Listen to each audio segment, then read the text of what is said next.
I'd never heard of the company Justin Davis before, but they're apparently a Japanese company, or at least a Japanese subsidiary, that has quite a bit of jewelry in their lineup, including a relatively large Star Wars collection.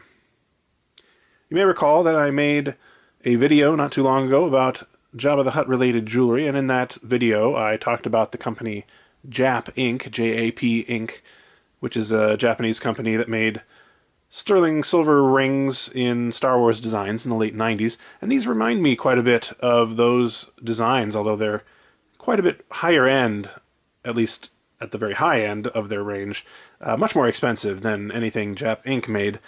In fact, their designs go, well, they start up from around $140 or so for a very small item like an earring or a very small ring, and they go up all the way to 900 or 1,000 maybe for a nicer ring, and at the high end, 25,000 or so for a diamond encrusted stormtrooper ring, which is pretty impressive in various ways.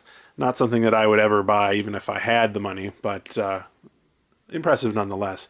So I was very interested to see that in addition to the sort of more mainstream characters like Darth Vader, R2-D2, C-3PO, and so forth, that they also had a Jabba the Hutt item, and I could not resist picking one up. So I decided to go ahead and show you that today, and let's just see what it looks like. So this just arrived in the mail today, and I was really surprised when I got the box because, well, obviously it was bigger than this box. This is the actual product box that it came in, but for something as small as this item is, it was very heavy and quite large. It comes in a very impressive display box or presentation box. It's got Star Wars branding here on the front. I guess this is the front. I don't know. Maybe it's the back. Dustin Davis and Disney here. And then, may the Force be with you. And it's got a little pull thing here, which I can only open with my pinky finger. I'm not sure who they designed this for. When you open that up, you can see on the top, it says, "A long time ago in a galaxy far, far away." And this actually serves as a little thing that allows you to pull the box up from inside. Now if you look inside, there's Star Wars patterned paper inside. And this is a super sturdy box. It's really nice. I suppose you could take this inside part out maybe and use it for something else, but in any case, let's take a look at what's inside here.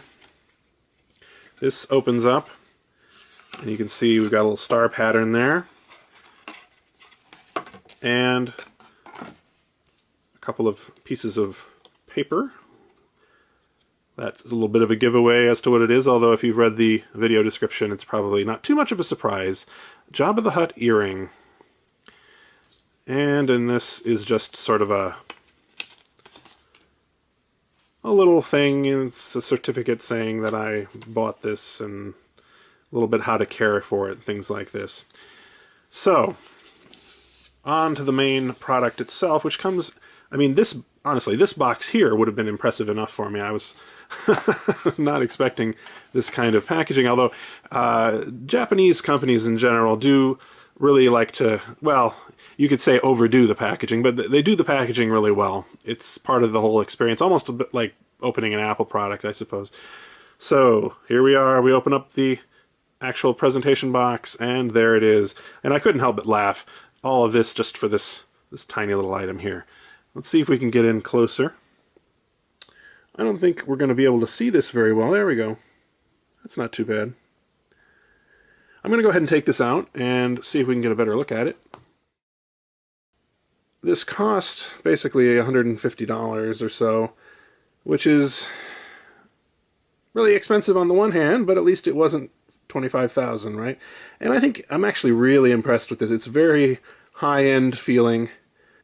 Now this is a sterling silver earring, so there is some cost involved just in the materials, but you know, you're paying for the brand, I suppose, and also the licensing and all that good stuff.